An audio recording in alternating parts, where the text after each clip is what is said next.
বনগাঁ দক্ষিণের পঞ্চায়েত এলাকার উন্নয়নে পৌরসভা করার পরিকল্পনা।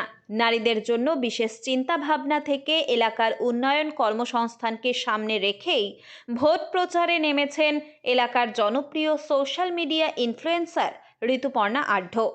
এলাকায় ইতিমধ্যেই তার জনপ্রিয়তা রয়েছে। রাজনৈতিক পরিবারের সদস্য হওয়ায় ছোট থেকেই রাজনীতির সঙ্গে যুক্ত তিনি।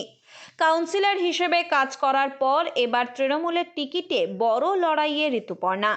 দিনের শুরু হচ্ছে বিধানসভা এলাকার কোনো মন্দিরে পুজো দিয়ে। এরপর দলীয় কর্মী সমর্থকদের সঙ্গে নিয়ে এলাকায় জনসংযোগে অংশ নিচ্ছেন তিনি। স্থানীয় মানুষের ভিড় এবং সমর্থকদের উচ্ছ্বাসে গোটা এলাকা উৎসবের চেহারা নিচ্ছে তৃণমূলের এই প্রার্থী পৌঁছতেই। সাধারণ মানুষের সঙ্গে কথা বলে তাদের সমস্যা ও চাহিদার কথা শুনছেন তৃণমূল প্রার্থী ঋতুপর্ণা আঢ্য। অন্যদিকে এদিন নাহাটা এলাকাতে প্রচার শর্তে দেখা গেল তাকে। শুরুতে রাধা গোবিন্দ মন্দিরে পুজো দিয়ে কর্মসূচির সূচনা করেন। এরপর দলীয় কর্মীদের নিয়ে বাড়ি বাড়ি প্রচার চালান তিনি। এলাকাবাসীর সঙ্গে কথা বলে উন্নয়নের প্রতিশ্রুতি দেন এবং বিশেষ করে নারীদের জন্য কাজ করার পরিকল্পনার কথা তুলে ধরেন। প্রচারে আসছে, আপনারা দেখতে পাচ্ছেন যে কীভাবে মানুষের সারা, বিশেষ করে মহিলা এবং যুবরা কীভাবে বেরিয়ে এসছে। অবশ্যই আশীর্বাদ করবে না, আমার সাথে মা মানুষের সকল মহিলারা আছে, যুবরা আছে, তাতে কোনো কিছু প্রভাব পড়বে না। কারণ যেভাবে হেনস্থা করে সাধারণ মানুষকে তিনি দাবি করেন বিরোধীরা ইচ্ছাকৃতভাবে ভোট বিভাজনের রাজনীতি করছে।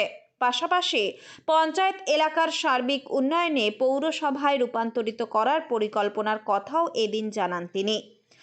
মানুষ খুবই আমাকে আশীর্বাদ করছে। আপনারা দেখতে পাচ্ছেন আমার সাথেই রয়েছে মহিলারা, মারা রয়েছে। নারী শক্তি কতটা শক্তিশালী সেটা আপনারা দেখতেই পাচ্ছেন।